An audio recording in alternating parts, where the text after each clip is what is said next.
श्रावक धर्म में और श्रमण धर्म में आचरण का जितना महत्व है, जीवन का जितना महत्व है, उतना ही महत्व मरण का भी है। इंसान को कैसे जीना चाहिए वह भी एक कला है, और जब मरने का वक्त आए तो कैसे मरना चाहिए वह भी एक कला है। दुनिया में बहुत सारे महापुरुष हुए और उन्होंने सब को सिखाया art of living, art of life. जीने की कला सिखाने वाले दुनिया में बहुत सारे महापुरुष हुए, बहुत सारे धर्म और संप्रदाय हुए, लेकिन जीवन में मरने की कला सिखाने वाले भगवान महावीर स्वामी हुए। महावीर स्वामी ने मानव जाति का कोई पक्ष नहीं छोड़ा कि जिस पर उन्होंने अपना चिंतन, अपना मार्गदर्शन प्रस्तुत ना किया। जीने की कला, जीने की शैली कैसी होना चाहिए ये भी उन्होंने बताया, और अगर मरने का वक्त आता है तो मरना कैसे चाहिए ये भी उन्होंने बताया।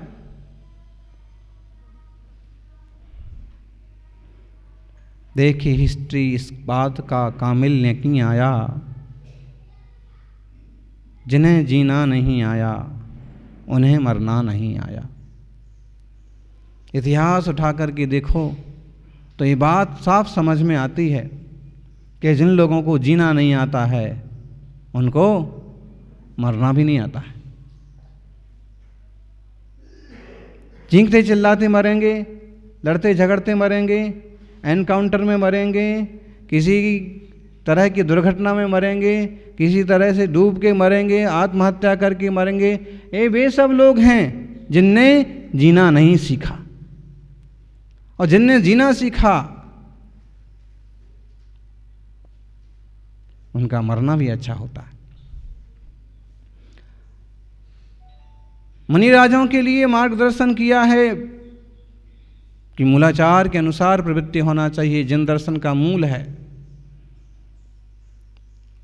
और मुनि राजों को जीवन कैसे जीना चाहिए सो मूलाचार में कहा, और समाधि मरना कैसे चाहिए सो मूलाराधना, भगवती आराधना में बताया। उन्हें भी मझधार में नहीं छोड़ा है, उन्हें भी रास्ता बताया कि श्रावक 5 अनुव्रतों का पालन करे, गृहस्थी दान पूजा आदि धर्म का पालन करे, 12 व्रतों का पालन करे, 5 अनुव्रत, 3 गुणव्रत, 4 शिक्षा व्रत, और अंत में वह भी समाधि मरण करे। समाधि मरण मतलब क्या?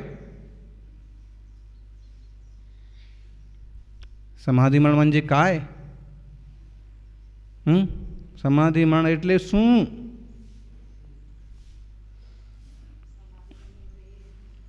समाधि पूर्वक देह का विसर्जन करना, इसका नाम समाधि मरण। समाधि मतलब समान भाव, समता भाव, निर्मल परिणाम, भेद विज्ञान पूर्वक। और जब मरने का वक्त आया तो देह से भी ममत्व छोड़ देना और देह का त्याग करना, उसका नाम समाधि मरण। जैन दर्शन में जो समाधि मरण की व्यवस्था कही गई है, ढेर सारे लोग इस बात को समझ ही नहीं पाते, लेकिन इसको आत्महत्या की श्रेणी में नहीं गिना। क्यों? इसके कुछ कारण हैं। जब इच्छाएं बाकी रह जाएं और मरण हो जाए तो आत्महत्या होती है, और इच्छाएं खत्म हो जाएं और फिर मरण किया जाए तो समाधि मरण होता है। 2000 साल पहले आचार्य समंतभद्र स्वामी ने कुछ तरीके बताए, कुछ कारण बताए। बिना कारण के समाधि मरण नहीं हो सकता है। आप युवा हैं, स्वस्थ हैं और कहें कि हम समाधि मरण करेंगे, हम इच्छा मृत्यु पाना चाहते हैं, हम गड्ढे में घुस करके मरना चाहते हैं, नदी में कूद के मरना चाहते हैं, तो इसकी आज्ञा बिल्कुल नहीं दी गई है। कुछ तरीके, कुछ कारण बताए हैं, उपसर्गे दुर्भिक्षे जरसि रुजायाम च निप्रतिकारे धर्माय तनु विमोचन माहु सल्लेखना मार्या। उपसर्ग आने पर, भयंकर उपसर्ग आ गया, एक आप साधक हैं, आप मुनि हैं और उपसर्ग आया है, आप ग्रस्त हैं और किसी भयंकर जंजाल में पड़ गए हैं, कोरोना जैसी महामारी का भयंकर उपसर्ग आ गया है, उपद्रव आ गया, कोई महामारी पड़ गई है, कोई जंगल में किसी जानवर से आहत हो गए हैं, उपसर्ग के आने पर आप ऐसी जगह पहुंच गए हैं जहां सब तरफ आग लग गई है, उपसर्ग आ जाने पर नदी में बस डूबने ही वाले हैं, बचने का रास्ता नहीं है। उपसर्ग का मतलब है कि जिसका निवारण नहीं किया जा सके, ऐसे उपसर्ग के आने पर तो आप फिर देह का ममत्व छोड़ के परमात्मा का ध्यान करते हुए, पंच परमेष्ठी का, प्रभु का स्मरण करते हुए देह का विसर्जन करें, इसका राग छोड़ें, अपनापन छोड़ें, तो समाधि मरण। उपसर्गे दुर्भिक्षे, दुर्भिक्ष पड़ गया, दुर्भिक्ष पड़ गया और कोई फांसी पर लटक गया, वो नहीं कहलाएगा समाधि मरण। ऐसा हुआ है अभी देश में 2-4 जगह कि खाने को भोजन ना मिला, पानी पीने को ना मिला, तो अमुक परिवार जहर खा के मर गया, फांसी पर लटक के मर गया। ये रास्ता नहीं है, ये तो इच्छाएं सारी की सारी बाकी थी, एक तरह से क्लेशित होकर के मरे। यहाँ क्लेश नहीं है, समाधि मरण में संक्लेश नहीं होता और आत्महत्या में संक्लेश ही संक्लेश होता है।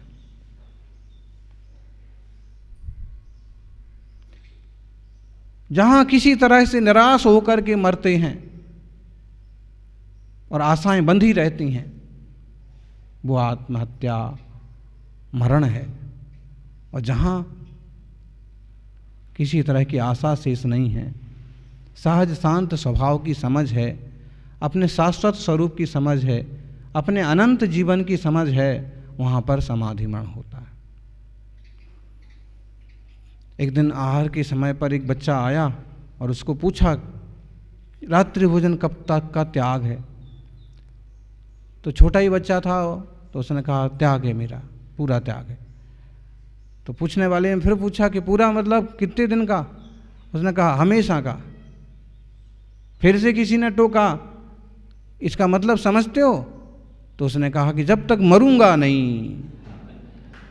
अब ये मरूंगा नहीं जो है ना, एक बच्चे की तरफ से तो एक बार ठीक है, लेकिन ये शब्द उचित नहीं है। वो बच्चे को ये ज्ञान होना चाहिए कि जब तक जीऊंगा, और जीऊंगा का मतलब है कि ये पॉजिटिव है, इसका मतलब है कि मेरा जीवन तो अनंत है, मरना तो पर्यायों का खत्म होना है, पर्यायों का बदलना है। जीवन तो अनंत है, इस जीवन में जब तक जीऊंगा, और इसके बाद जो इस तरह के व्रत पालेंगे वे देव पर्याय में जाएंगे तो भी जिएंगे। उसके बाद अगर रत्नत्रय की उपलब्धि कर ली है तो सीधे मनुष्य होकर सिद्ध भी हो जाएंगे। इसलिए जब तक जीऊंगा तो आजीवन, आमरण नहीं। वो आमरण तो अनशन होता है कि जब तक मर ना जाएंगे तब तक के लिए अनशन पर बैठे नेताजी, और अनशन पर बैठने वाले एक आध भी नेता मरे हों आप बताओ? कोई ना कोई मौसमी का जूस का गिलास लेके, और ऐसे में कोई मर भी गया ना तो उसका समाधि मरण नहीं कहलाएगा, वो क्या कहलाएगा? एक तरह से आत्महत्या ही कहलाएगी। आकांक्षाओं के लिए मरा।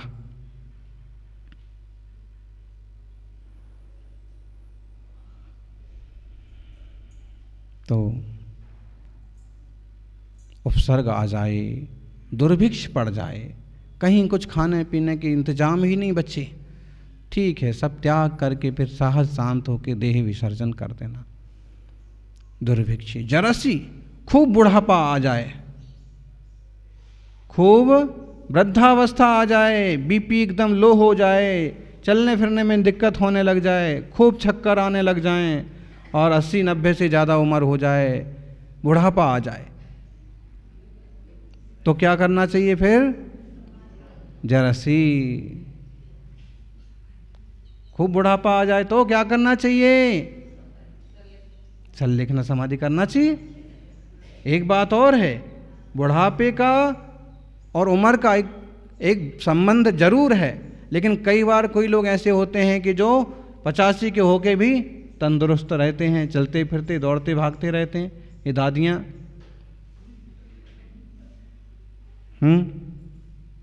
और कोई कोई ऐसे होते हैं, मुनिराज देखो 85 के होके भी अपना क्रियाकलाप तो व्यवस्थित साधना कर लेते हैं।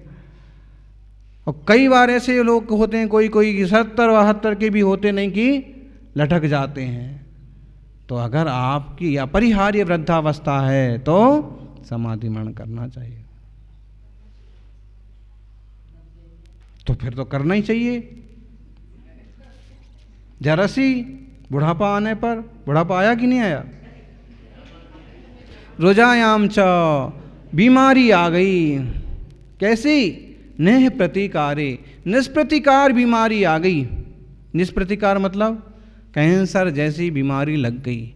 खूब आपने रास्ता देख लिए, इलाज करवा लिए, लेकिन फिर भी ठीक होता दिख नहीं रहा है।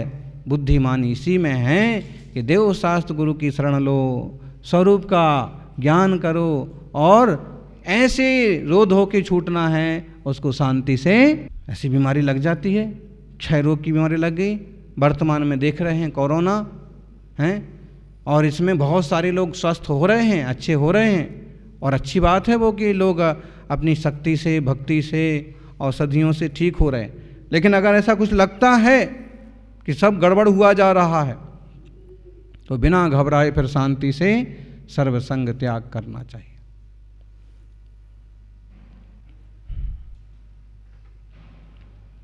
एक उदाहरण याद आता है। उदाहरण क्या, समझने के लिए एग्जाम्पल, कि जैसे मुंबई या बड़ी बड़ी जो महानगर पालिकाएँ हैं वो क्या करती हैं कि अमुक बिल्डिंग की उम्र इतने वर्ष है या ये बिल्डिंग इतने साल पुरानी हो गई है, फिर वो नोटिस भिजवा देते हैं कि आपकी बिल्डिंग्स जो है इस टाइप की इसकी रचना है और इसकी उम्र 70 साल है, 100 साल है, 125 साल है, और इसके 125 साल पूरे हो चुके हैं, इसलिए आप इसे खाली कर दें और यहाँ से कहीं और जाएं। अगर कभी कोई दुर्घटना घटती है तो सरकार या नगर पालिका उसकी जिम्मेदार नहीं होगी। बराबर नोटिस चिपका दिया, फिर भी लोग रहे आते हैं, और हर वर्ष आध में 1, 2, 4 बिल्डिंगें गिरती हैं और 5-25 लोग मरते हैं। जब मालूम पड़ गया है कि जर्जर बिल्डिंग है, वो गिरने ही वाली है, और पहले खाली करके तुम शांति से चले जाओ तो तुम्हारे जान माल की तो सुरक्षा हो जाएगी ना। वैसे ही समाधि मरण के बारे में समझो कि यमराज का नोटिस आ गया कि कोई कारण सामने बन गया कि बिल्डिंग जर्जर है, वो कभी भी छूट सकती है। वैसे में तुम अपना रत्नत्रय रूपी माल और अनंत आयुष्य रूपी जीवन लेकर के यहाँ से समाधि मरण पूर्वक निकल लो, तो निकल लो।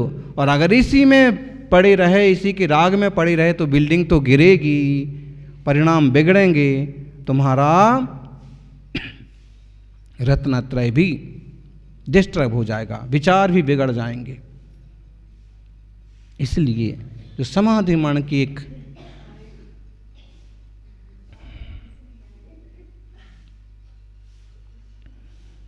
बातें जैन शास्त्रों में कही हैं, भी बहुत महत्वपूर्ण हैं। इसमें एक विधि होती है कि अन्न जल का त्याग किया जाता है। इस टाइप से जो समाधि करने वाले साधक हैं, जिन्हें लग रहा है कि देह छूटेगा, शरीर छूटेगा, वे धीरे धीरे धीरे धीरे त्याग करते जाते हैं। और इसके लिए पूरे 12 साल की भी एक व्यवस्था है। समाधि मरण का थोड़ा सा टाइम कम से कम बोलें तो अंतर मुहूर्त में भी कोई व्यक्ति साध लेता है मरण, और कोई व्यक्ति 12 साल तक उपक्रम करके क्रम से त्याग करता हुआ, व्रत करता हुआ सहजतापूर्वक देह त्यागता है, परिणामों की सुरक्षा करता है। और नहीं तो 1 दिन, 2 दिन, 8 दिन, 15 दिन, जिनकी जैसी संथारा, जैसी योग्यता होती है उस ढंग से करते हैं। लेकिन सहजता और शांतिपूर्वक देह का त्याग करना आत्महत्या नहीं है, एक विधि है जिसे आप सहजता से अपनी आँखों देखे। मरने का लोगों को भयंकर भय होता है, लेकिन यहाँ तो अपनी आँखों से जैसे मृत्यु को देखने की तैयारी होना और मृत्यु से मुकाबला करने की तैयारी होना, उसका नाम है समाधि मरण। तो अगर लोग किसी तरह के संकट में पड़ गए तो उन्हें चाहिए कि विवेक पूर्वक आत्मा की शाश्वतता को ध्यान में रखते हुए विधि पूर्वक देह का विसर्जन करें। ऐसे अनेक साधक हुए हैं जिनने बड़ी तपस्या पूर्वक, बड़ी साधना पूर्वक देह का विसर्जन किया। उसमें आचार्य श्री सन्मति सागर जी गुरुदेव भी एक महान साधक थे।